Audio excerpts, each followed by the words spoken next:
ngayon sa bahay. Walang alam yung girlfriend ko na si Pao na may gagawin akong surprise sa kanya ngayon kasi Valentine's. So, may surprise ako sa kanya. Panoodin nyo na lang, ha?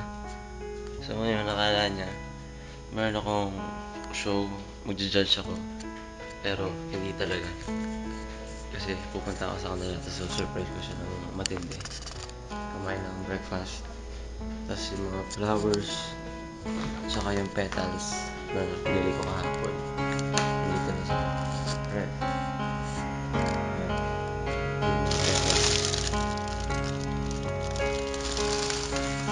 Isasabog ko yun sa kwarto niya. Sana yung plano ko maganda. Sana hindi ako mahuli. Ano pa ba? Tsaka bibili ako ng gift. Ngayon, so maaga ako gumising para bumili ng kung ano makita ko na something para sa bed. Pillow siguro, mga ganun. Yun lang.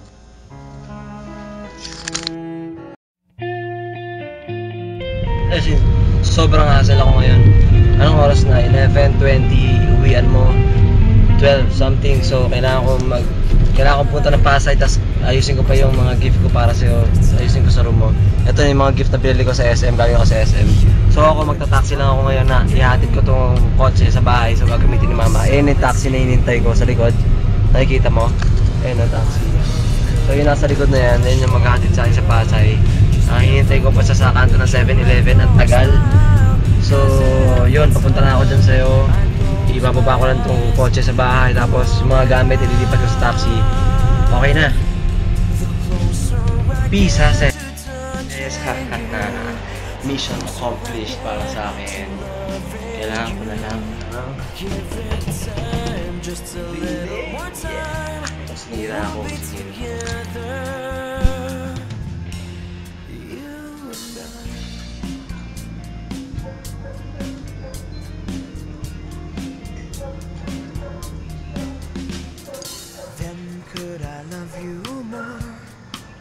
So much stronger than before.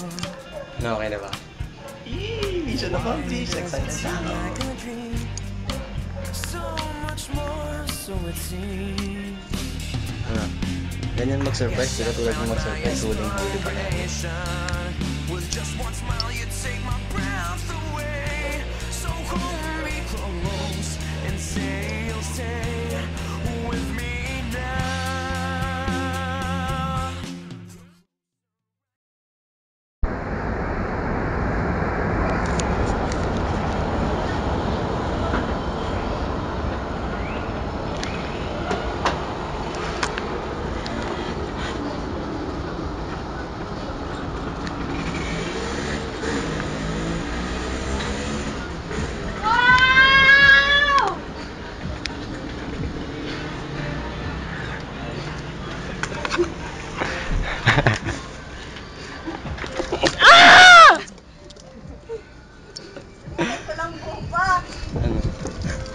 Sabi sa'yo, mauna pa ako sa inyo.